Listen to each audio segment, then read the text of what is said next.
হ্যাঁ, অনেক কথাই হলো, অনেক কথাই শুনলাম।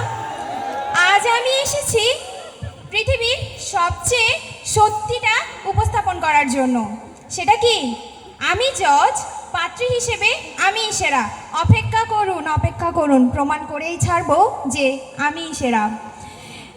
আচ্ছা, পাশের টেবিলের আইনজীবী জমির সাহেব যে আপত্তি আপত্তি বললেন, ডাক্তার এখন হয়তো ডাক্তার নাফিজা সাহেব এসে বলবেন চেক আপ না করে এমন দাবি করা ঠিক নয়। আর দুর্জয় সাহেব এসে বলবেন আমি প্রমাণ চাই। ঠিক আছে, প্রথমত কেন আমি পাত্রী হিসেবে সেরা তার প্রথম কারণটি বলছি। জজ মানে শান্তি। বাড়িতে কেউ ঝগড়া করলে জজ ডেকে সালিশ করে।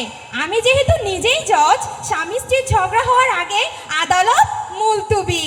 বাড়িতে কেউ জোরে কথা বললে আমি যদি গম্ভীর গলায় বলি অর্ডার অর্ডার, ওখানে সব সমস্যার ফয়সালা। আরেকটি কথা, আমাকে বিয়ে করলে পারিবারিক শান্তি আদালতে গ্যারান্টিযুক্ত। তৃতীয় কারণ বিচার বুদ্ধি। অন্যরা প্রেমে পড়ে লজিক হারিয়ে ফেলে, কিন্তু আমি লজিক হারালে চলবে না। প্রেমে পড়েও এভিডেন্স আমার চাই। ফার্স্ট সেকশন 1 হাসিমুখ, সেকশন 2 যত্ন, সেকশন 3 আমার চা বানিয়ে দেওয়ার আগ্রহ। সব প্রমাণ মিলে তারপর ভার্ডিক্ট হলে হ্যাঁ তবেই আমি খুশি। যে যুগে সবাই মিসম্যানেজমেন্ট নিয়ে চিন্তা করে, আমি বলি আমার সঙ্গে মিসম্যানেজমেন্ট হলে সেটাকেও আমি ডিগ্রি করে ম্যাচ করে দেব। তৃতীয় কারণ নিরাপত্তা। কেউ যদি আমার জীবন সঙ্গীকে কষ্ট দেয়, ওদের বিরুদ্ধে মামলা তো হবে, সাথে সাথে 7 দিনের রিমান্ডও হবে। আমাকে বিয়ে করলে নিরাপত্তার প্যাকেজ কিন্তু ফ্রি। চতুর্থ fair and lovely. Fair and lovely নয়, ফেয়ার অ্যান্ড জাজমেন্ট। আমি কারো পক্ষপাতিত্ব করি না।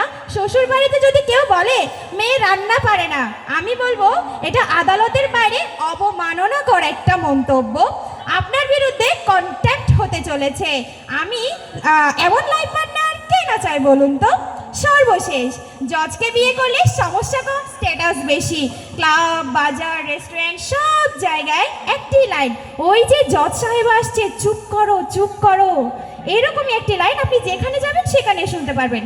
আমার শেষ কথা, আইনজীবী যুক্তি দেখাবে, ডাক্তার রিপোর্ট দেখাবে, শিক্ষক লেকচার দিবে, কিন্তু আমি জজ হিসেবে হেসে বলবো শুনলাম শুনলাম, কিন্তু রায় একটাই, পাত্রী হিসেবে আমি সেরা। ধন্যবাদ। ধন্যবাদ নিশু।